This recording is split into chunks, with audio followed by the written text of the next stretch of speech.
Bienvenue dans Instant D. Instant D, un nouveau programme de Vainqueur Télévision, un nouveau programme qui vous permettra désormais de faire le point, de scruter l'actualité en République démocratique du Congo. Alors, en République démocratique du Congo, l'actualité est dominée par plusieurs sujets, notamment la démarche de Martin Fayoulou, la rentrée parlementaire. On fait le point avec Richard Mpinda Kazadi.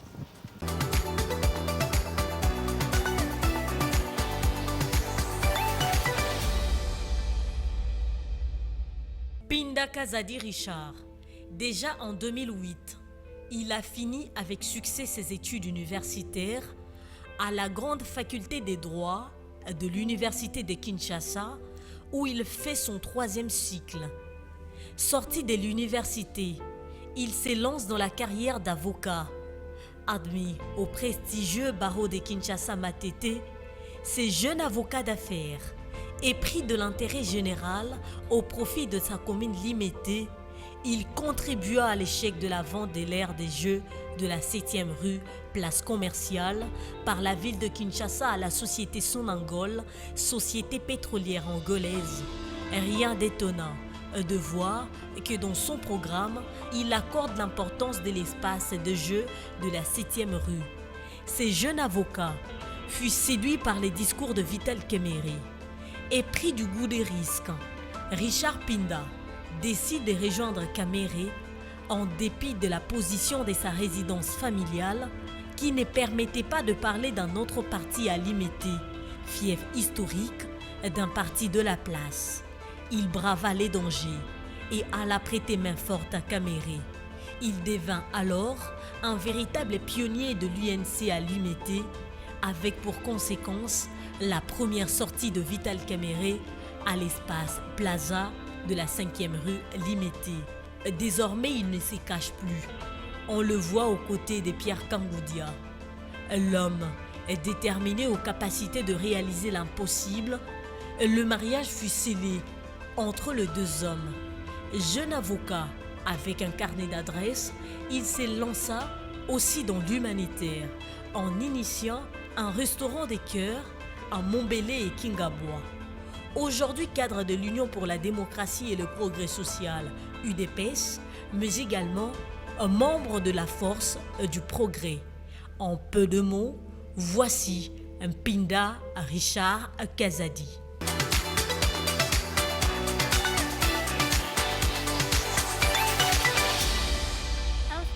Reçoit Mpinda Kazadi Richard. Vous êtes le bienvenu ici. Merci à vous. Vous allez bien sinon? Ben, je veux bien sinon. Donc, vous allez passer de l'autre côté, moi je serai ici. Merci. Merci de vous pouvez prendre place. Merci beaucoup.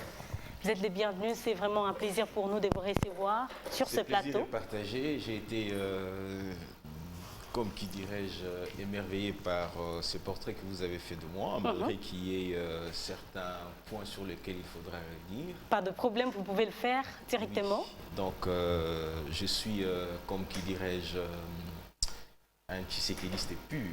C'est-à-dire que, déjà, aux humanités, j'étais membre de l'UDPS. Bon, en fait, la loi ne me le permettait pas, mais j'étais sympathisant.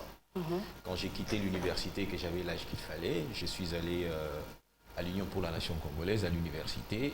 J'étais catalogué déjà à UDPS.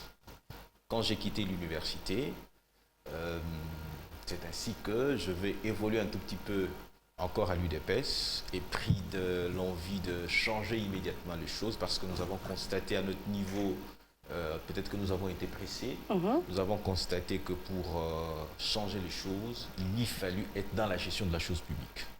Nous avons rejoint l'UNC, en fait nous sommes allés créer l'UNC avec Vital Kamerhe. Nous nous sommes dit en le faisant que en lui, il avait un certain dynamisme qui faisait en sorte qu'il apprécie, il faisait beaucoup de concessions pour arriver à atteindre un certain nombre d'objectifs.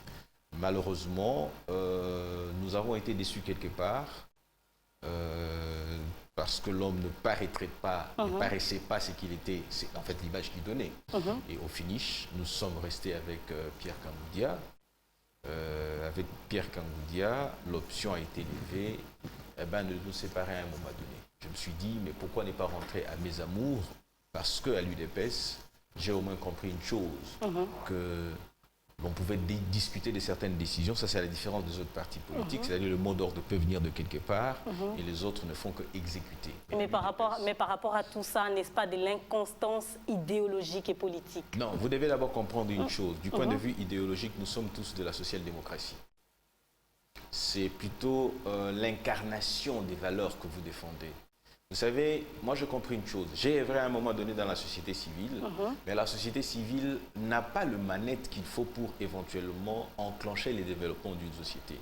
La société civile vient accompagner. Donc la société civile joue un rapprochement entre les besoins de la population et les acteurs politiques. Les décisions, c'est le pouvoir public qui en détient et puis c'est le pouvoir public qui est à même de pouvoir matérialiser.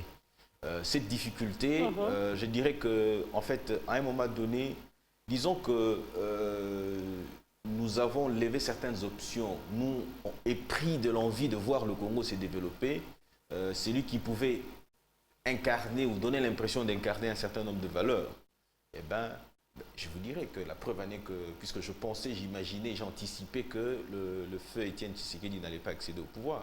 Entrons dans les vifs du sujet, Richard Pinda. On va suivre ces dossiers, on se retrouve après. Ok.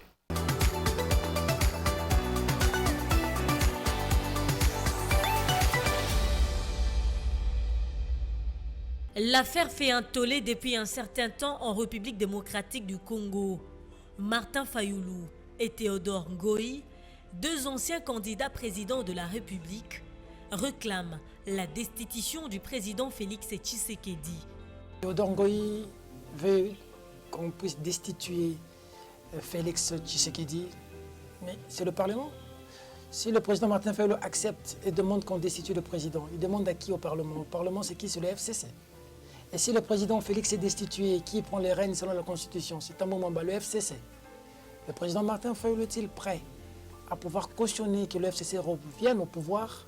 Tout porte à croire qu'il y a eu une sous-traitance politique du FCC. Martin Fayoulou n'a fait que relayer un discours, un combat porté par le FCC, et c'est ce qui choque un peu les esprits. Dans un état de droit, c'est les textes qui s'appliquent de soi. Un état de droit n'a pas besoin de béquilles. Et quand vous vous rendez compte de nominations faites par le président de la République, il y a certaines qui sont bonnes, mais il y en a d'autres qui fâchent réellement la Constitution. Les ordonnances de M. Félix Tshilombo nommant les juges de la Cour ont violé la Constitution. Au sein de la MOCA, au sein de mon parti ADD Congo, nous disons c'est inacceptable. Nous nous sommes battus, nous nous battrons toujours pour le respect de la Constitution. Ces deux personnalités accusent les présidents de la République des violations intentionnelles de la Constitution. Une initiative mal comprise et analysée différemment par la classe politique. Fayoulou ne peut pas parler avec Théodore Ngoï. Il reçoit Théodore Ngoï, c'est Théodore Ngoï qui parle, lui il entre. Fayoulou n'a pas le niveau de Théodore Ngoï. Il ne peut pas recevoir Théodore Ngoï, il sort, il part. Tu vois, quand un grand leader reçoit, je vais dire un leader moyen, parce que Théodore Ngoï est un leader moyen, quand même qu'il était candidat président, il n'a pas la trempe de Martin Fayoulou. Le scénario à imaginer, c'est qu'il y aura un chaos dans le pays. Ça, c'est une voie que les Congolais réfléchissent des fois et pensent que c'est une voie suicidaire que Fayoulou veut amener au pays. Un acteur politique de sa trempe ne devrait pas faire des déclarations estimées à la va-vite quand on sait qu'il y a certains cadres de la MOCA qui ne sont pas informés de sa démarche ni de sa déclaration. N'oubliez pas aujourd'hui Martin Fayoulou, il est opposant de Félix Tshisekedi. Vous ne pouvez pas interdire à Martin Fayoulou de continuer son opposition contre Félix Tshisekedi. Il n'est pas là pour accompagner les actions du chef. Il est là pour démontrer au président de la République ses faiblesses. Toute violation est une violation. Qu'elle soit faite par les kabylistes, qu'elle soit faite par les tshisekedistes, c'est une violation. Et Fayoulou se bat pour des valeurs, pour des principes. Fayoulou a vu que la Constitution est violée et donc il s'y oppose. Démarche démocratique, oui. Mais qu'en est-il du contexte de la finalité? Je crois comprendre que le président Fayoulou était dans une logique d'une proposition de sortie de crise. Que d'ailleurs beaucoup en région aujourd'hui avec des réformes. lorsqu'il veut une sortie de crise, ça veut dire qu'il veut mettre la fin à la crise étant leader et étant congolais. Quand il appelle à la destitution de Félix Tshisekedi, il appelle à une nouvelle crise ou à la fin d'une crise? Vous vous interrogez sur la téléologie, c'est-à-dire la finalité du discours, de la démarche de Martin Fayulu, ça sera quoi? Ça sera si le chef de l'État démite ses fonctions pour haute trahison. Après, le président du Sénat qui va être au pouvoir. Après, le président du Sénat, qu'est-ce qui va arriver? On va redonner des béquilles au FCC. Kabila va revenir au pouvoir. Cependant, des questions se posent. L'actuel leader de la Mouka, Martin Fayulu, devrait-il adhérer à la démarche de Théodore Ngoï? Si aujourd'hui Théodore Ngoï vient aux côtés de Martin Fayulu, bah c'est logique. La politique, elle est dynamique. Si Martin Fayulu épouse l'idée de Théodore Ngoï, qu'aujourd'hui on qualifie du FCC, où est le problème? Théodore Ngoï est un pasteur qui a mené ses idées auprès de Martin Fayulu. Martin Fayulu lui a dit que lui aussi était d'avis que M. Félix Tshisekedi doit être poursuivi pour avoir violé intentionnellement la Constitution. Pour rappel, tout est parti de la nomination de 64 magistrats le 17 juillet 2020 qui ont prêté serment devant les présidents de la République le 4 août de la même année. Cependant, Noël Kilomba et Jean Ouboulou, deux juges de la Cour constitutionnelle nommés à la Cour de cassation, ont préféré rester à la haute cour. D'où cette démarche amorcée par Théodore Ngoï et s'est érigée en obstacle contre l'ordonnance du chef de l'État portant nomination des membres de la Cour constitutionnelle.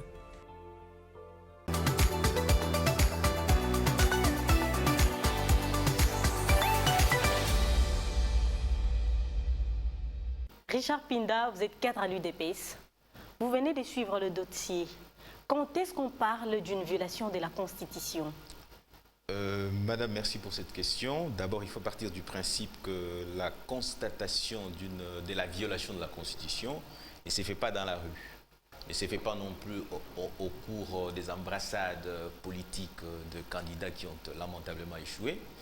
Et ça ne se fait pas non plus au cours d'une conférence de presse, comme le professeur Nyabirungu l'a fait, comme le professeur, l'estimé confrère Théodore Ngoï l'a aussi fait. La constatation s'est faite devant les cours et tribunaux. Et puisqu'il s'agit du chef de l'État, il faut recourir à son juge naturel, qui est le juge de la Cour constitutionnelle. Avant d'y aller, madame, je souhaiterais que nous puissions faire, comme qui dirais-je, faire un tableau, peindre un tableau qui nous permettrait de comprendre ce qui en est. Je voudrais, comment dire, poser d'abord les intervenants dans cette affaire. Vous avez d'une part les présidents de la République, qui est un titre. Vous avez le Premier ministre par de suite, qui est aussi un titre. Maintenant, il faut le voir dans leur fonction. Le président de la République, quand il est devant les cours et tribunaux, il est le magistrat suprême. Quand il est devant les forces armées, il est le commandant suprême des forces armées. Quand il est au pouvoir, il est en principe, par principe, il est le chef de l'exécutif. Vous allez comprendre par là aussi, c'est là où déjà en principe devra en venir certaines choses. Donc il est en principe chef de l'exécutif, mais constitutionnellement, c'est le Premier ministre qui exerce la fonction du chef de l'exécutif en ce qu'il est chargé de faire exécuter les lois. Et il est chef du gouvernement parce qu'il doit veiller, il a un organe collectif qui doit gérer et qui a pour mission de matérialiser, d'appliquer, comment dire, les attentes, de rendre effectives les attentes de la population. Alors, le président de la République étant irresponsable devant le Parlement, le président de la République recourt au contre-saint du Premier ministre. C'est là où j'ai même vu le professeur Nyabirungu s'embourber, quand il dit, il évoque l'article 79 de la Constitution pour dire que le président de la République, les ordonnances du président de la République sont contresignées par le Premier ministre, point, l'alinéa 4. J'ai dit, ben écoutez, mais le professeur, il fait une bourde. Comment ça? Ben écoutez, mais c'est simple. Parce qu'il ne suffit pas d'évoquer les titres du Premier ministre, mais il faut ramener le Premier ministre dans l'exercice de sa fonction. L'article 90 de la Constitution est clair là-dessus. L'alinéa 2 dit « Le Premier ministre est le chef du gouvernement ». Il pose même le principe de l'intérim. Je l'ai dit tout à l'heure, qu'il est aussi le chef de l'exécutif. C'est-à-dire que lorsque le Premier ministre n'est pas là, on ne fait pas l'intérim du Premier ministre, on fait par contre l'intérim du chef du gouvernement et chef d'exécutif. Vous n'allez pas me dire que lorsque le Premier ministre est malade, personne n'est là pour assurer l'intérim. S'il y a urgence que l'on doit nommer, mais l'intérim est assuré et les contraints faisant partie de la fonction du Premier ministre qui endosse la responsabilité des actes pris par le chef du gouvernement, par le chef de l'État plutôt allais-je dire, il en devient responsable et agit en conséquence. Parlons de cette démarche, Pinda Kazadi, voilà. Quelle serait la motivation de Théodore Ngoï? La motivation, elle est purement politique. Comment expliquer? En fait, je vais m'expliquer. J'aurais souhaité d'abord par cette démonstration-là, je pense qu'à ce niveau-là, nous comprenons que le contre-saint est tel que le Premier ministre doit en répondre. Je reviens maintenant sur le fait. Vous savez, quand on dit du chef de l'État avoir violé la Constitution et qu'il doit être destitué, vous allez comprendre que la démarche, elle est déjà biaisée. Là, je me rends compte, je me pose la question de savoir, le confrère Théodore Ngoï a-t-il rêvé d'une procédure qui n'existerait que dans sa tête, où il est en train d'exercer un fantasme, un souhait, un vœu qui voudrait voir être destitué par le Parlement, le président de la République? Il est dans une utopie qui ne se réaliserait pas.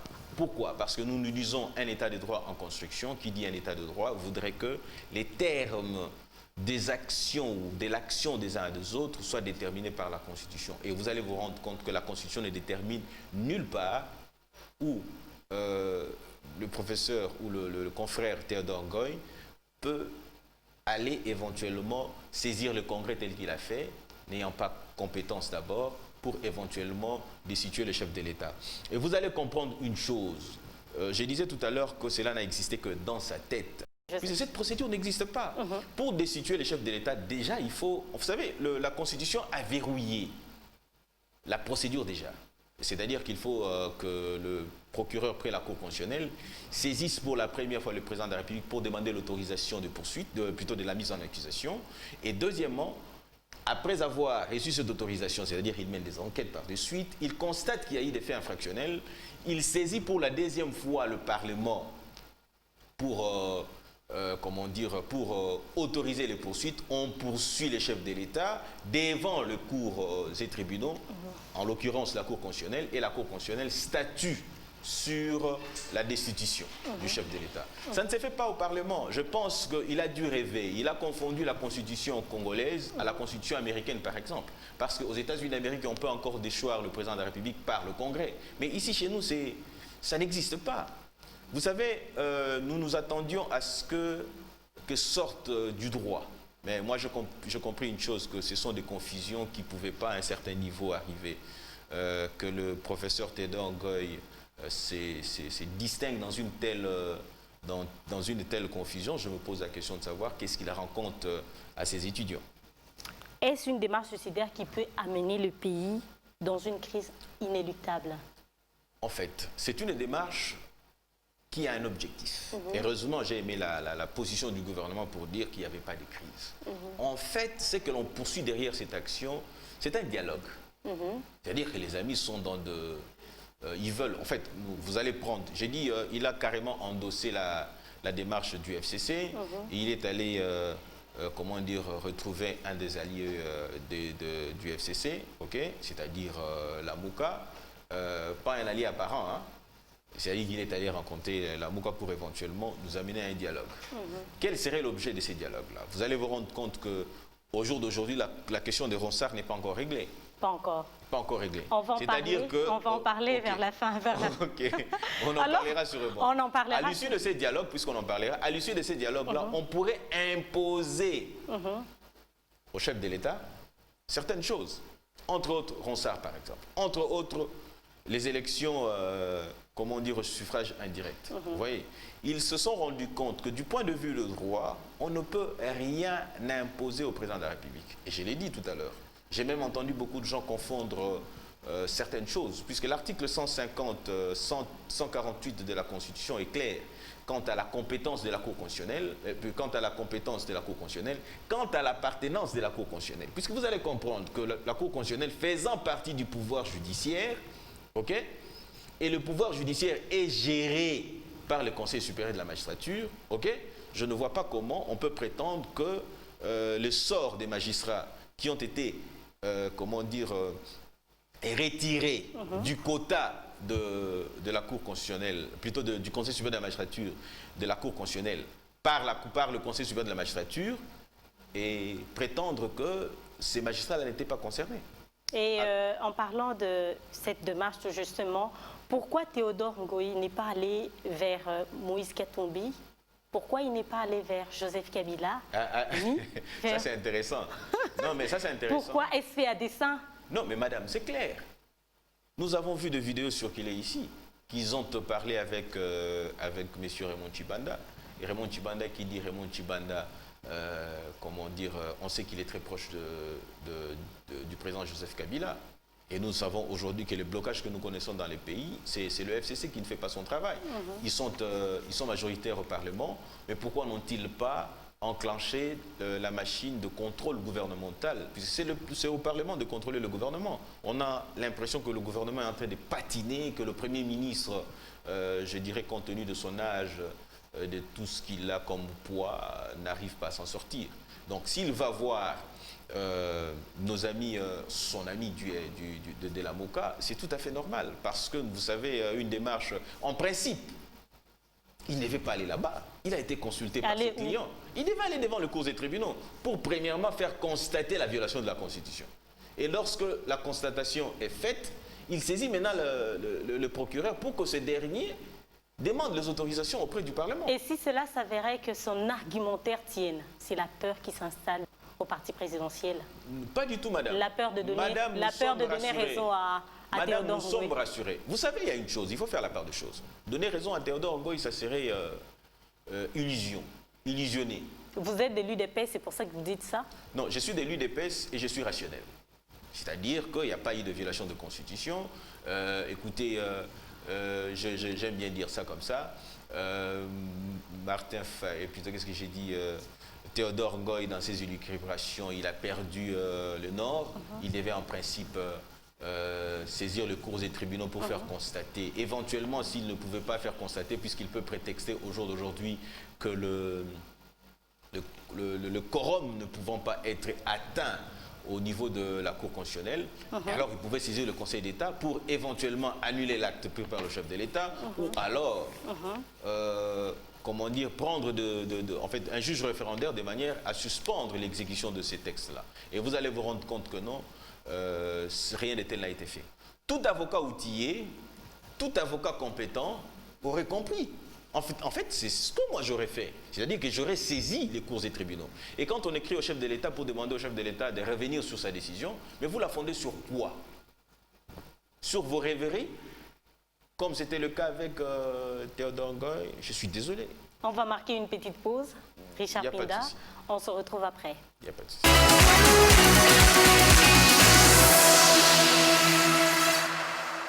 Voilà, nous entamons la deuxième partie de notre émission, mesdames et messieurs, qui a l'insigne honneur de recevoir Richard Pinda, cadre à l'UDPS, avec qui nous avons, au cours de la première partie, parlé de la démarche de Théodore Ngoï et Martin Fayoulou pour destituer les présidents Félix Tshisekedi. On va parler cette fois, Richard Kazadi Pinda, du partenaire politique de l'UDPS ou de Félix Tshisekedi. Je parle bien évidemment de Joseph Kabila. Ok. Il est le partenaire de la personne de Félix Tshisekedi, de l'UDPS ou de Cash. Non, faisons la part des choses. Le partenariat entre Tshisekedi et Kabila ne peut pas exister. La coalition ne se fait pas entre deux individus. La coalition est faite entre deux groupes ou deux plateformes. Bon, en fait, les uns sont encore... Nous sommes encore une plateforme électorale parce que nous ne sommes pas encore mutés en plateforme politique. Et la plateforme FCC. La Constitution est claire là-dessus. C'est-à-dire que le Premier ministre Il donne d'ailleurs le principe de cette coalition. C'est-à-dire le Premier ministre est issu de la majorité. Maintenant, pour constituer cette majorité, nous nous sommes mis ensemble. Donc, par voie de conséquence, cette majorité ou ces partenariats ne peuvent qu'avoir lieu entre le CACH et le FCC. Dans le CACH, il y a l'UDPS. Dans le CACH, et pourquoi tout ce que le FCC fait n'est pas le bienvenu à l'UDPS? Il y a des manifestations, des brûlures de pneus. L'UDPS et les FCC ne s'entendent pas. L'UDPS et le PPRD ne s'entendent pas. Pourquoi? Madame, les choses sont claires. C'est-à-dire que ce n'est pas que le FCC et les CACH ne s'entendent pas. Et c'est quoi alors? C'est tout simplement que nous avons en face de nous des partenaires qui ne sont pas vrais.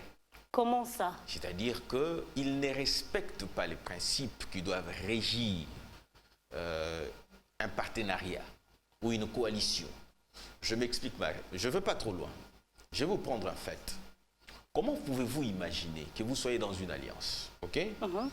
Un ministre qui est interpellé par le pouvoir judiciaire fasse appel à des prétentions partisanales. Madame, vous avez trouvé dans ces pays ici, nous avions, le chef de l'État a pris des ordonnances portant nomination à la CNCS et au niveau de la GECAMIN. Ça a dû prendre toute une année pour être exécuté. Pourquoi? Parce que ces ministres auraient reçu des injonctions venant de sa famille politique. Nous nous disons que quand vous êtes au gouvernement, vous n'appartenez plus à votre famille politique. Je vous prends encore un cas pratique. Nous sommes en coalition. On suppose que vous ne pouvez pas prendre une quelconque décision sans insulter et consulter plutôt, allais-je dire, préalablement vos partenaires. Je vous prends le cas de la destitution de Jean-Marc Abound. Est-ce qu'ils nous ont consultés? Et voire même, quand j'ai dit qu'ils ne sont pas vrais, qu'ils ne respectent pas leur engagement, quand ils l'ont destitué, vous savez qu'est-ce qu'ils ont fait? Ils ont rassuré les chefs de l'État. Non, ça va bien se passer, soyez-en rassurés, tout ça, ainsi de suite. Et quand ça ne marche pas, pourquoi pas divorcer carrément? Madame, nous avons besoin de cette coalition. Et moi, personnellement, je suis de ceux qui pensent qu'il faut mettre fin à cette affaire, puisque ça ne sert pas aux intérêts de la population. Vous êtes dans un gouvernement où, par exemple, aujourd'hui, on parle de l'insécurité à l'est du pays, et quand on initie une interpellation à l'égard du ministre de la Défense, vous avez le président de l'Assemblée nationale, la présidente de l'Assemblée nationale, qui étouffe cette démarche. Et pourtant, nous voulons nous assurer du bon fonctionnement des institutions, du bon fonctionnement, la sécurité qui était réclamée à l'est de la République. Et les ministres, des secteurs doivent répondre. Et il y a beaucoup d'autres faits. Aujourd'hui, par exemple, nous parlons de la réforme électorale. C'est ce qui devait déjà être fait au début même. Aujourd'hui, par exemple, le rapport a été déposé au sein de l'Assemblée nationale sur la CENI. Mais pourquoi on ne réagit toujours pas? Aujourd'hui, par exemple, vous savez, en 2018, il y a eu 1,2 milliard qui avait été prévu pour les élections. Tous les cycles, c'est-à-dire des élections locales, municipales, jusqu'aux élections présidentielles. Et au jour d'aujourd'hui, nous n'avons que les élections présidentielles, sénatoriales, députation nationale et gouvernorat et plutôt les élections provinciales. Mais la question est celle de savoir qu'a-t-on fait du reste de l'argent? On devait auditer pour en savoir plus. Mais rien de tel n'est fait. Madame, allez-y comprendre quelque chose. Nous ne sommes pas dans la jungle. Nous sommes dans un État qui doit être régi par des règles.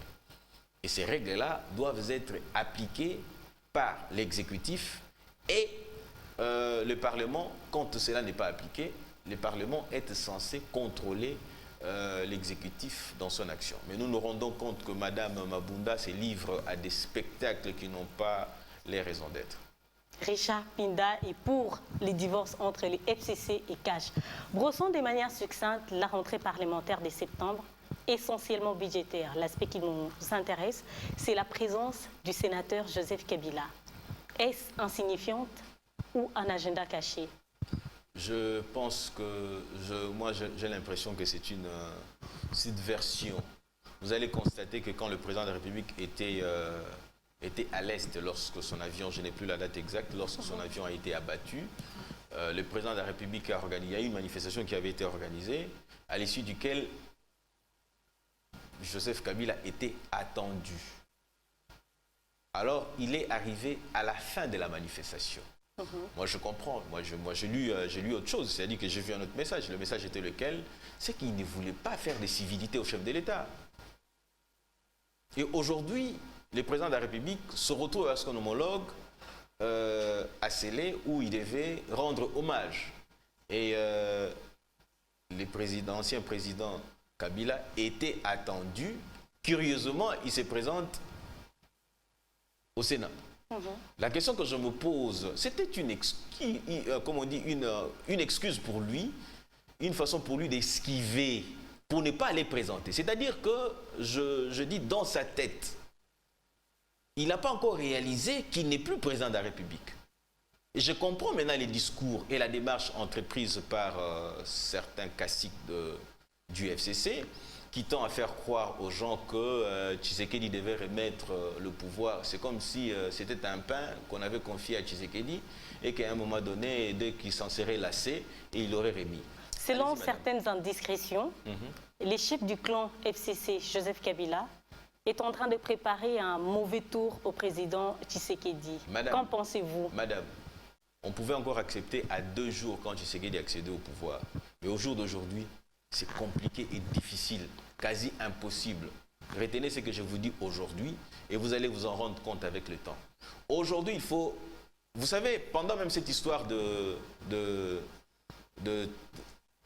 haute trahison, de violation intentionnelle, on nous a caché beaucoup de choses. C'est-à-dire que c'était une subversion pour éventuellement attirer l'attention de la population ailleurs. Pendant ces temps-là, il y a certaines choses qui se sont faites.